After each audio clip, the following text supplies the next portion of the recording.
I'm Donna DeMayo at L'Oreal Melbourne Fashion Festival, and it's a week-long event with lots of things to do. There's workshops, there's seminars, there's exhibitions, and of course the runway. And an awful lot of beautiful people attend, including the lovely Megan Gale.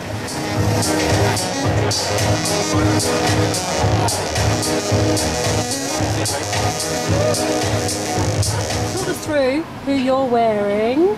Who I'm wearing right now is the amazing Dion Lee, who's one of the fabulous designers at David Jones. He's just, I think he's getting better and better, which is what we want our Australian designers to do, is to grow and flourish and expand within the industry. Now, since you entered the fashion world, I mean, what sort of opportunities have you had, do you think? What happened for you, do you think, once you entered?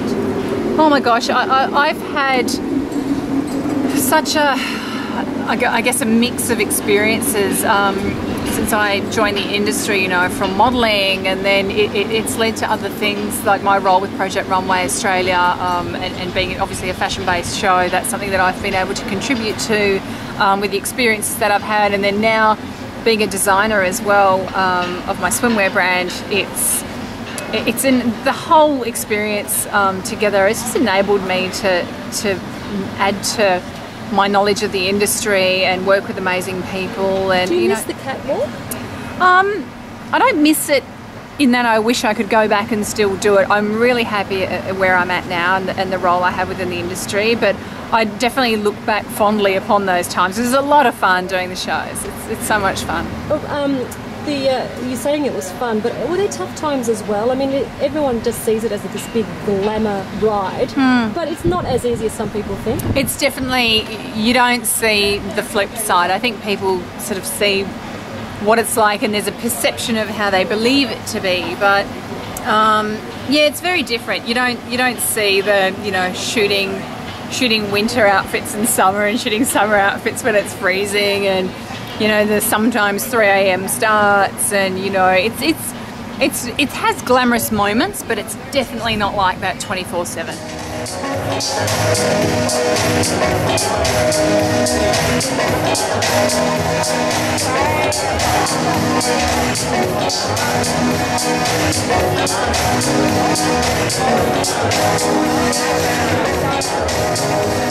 Now, you're turning into a bit of a footy head. Tell us all about that, your passion for football. Footy head. I've supported AFL. You know, being a Perth girl, a WA girl, I've supported AFL for many years. But yeah, now with my partner playing for Carlton, I'm definitely make sure I get to as many games as I can. And yeah, I just hope he has a great year, and I hope the team does well as can be expected. Are you loud at the footy, and what are you wearing to the footy? Do people kind of? Am I loud at the footy? Yeah. Or am I loud? No, are you loud? Like, are you a screamer? No, I don't scream. I don't get carried away. I'm vocal, but you know, almost to myself. And you know, especially when you've got your partner playing as well, you kind of you focus a little bit more intently, of course, on what they're doing as well as the team. And you just kind of worry if they get a serious knock, and so it's yeah, that can be horrible. I hate it. I hate it when he gets injured. Of course you would, but Megan, I have to ask, you've been in the spotlight for so many years. Do you ever wish that you could, you know, go out and not be anonymous? Yeah, do you ever think that? Sometimes. I think, you know, when you have a job that's where you're in the public eye, it's even when you know, you clock off for the day, you never really quite 100% clock off. Even when you're out and about and you're not working. But you know, that just comes with this kind of job. But yeah, I do like going to, you know, parts of the world where no one knows who you are, and it's just a nice change of pace. Can you walk around in Italy yet, or is it still no, safe Italy? there? No, I did enough damage there. I think that they're going to know me for a very long time. But yeah, Italy. I mean, you know, I don't mind being there and being recognised, because it gave me so much. And just lastly, obviously with Fashion Week, you said before that you're still not used to seeing your face that huge on billboards and so forth. You never get quite used to that?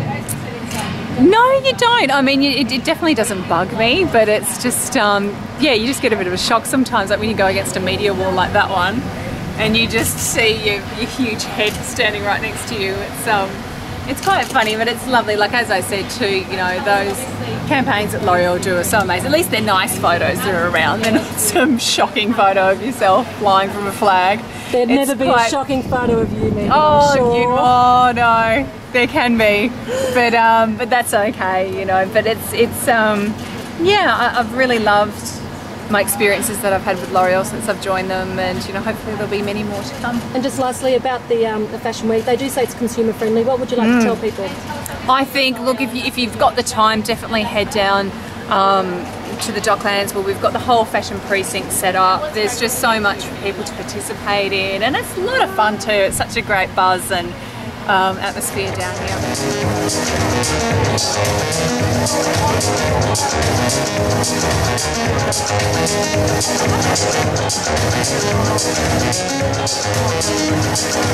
here.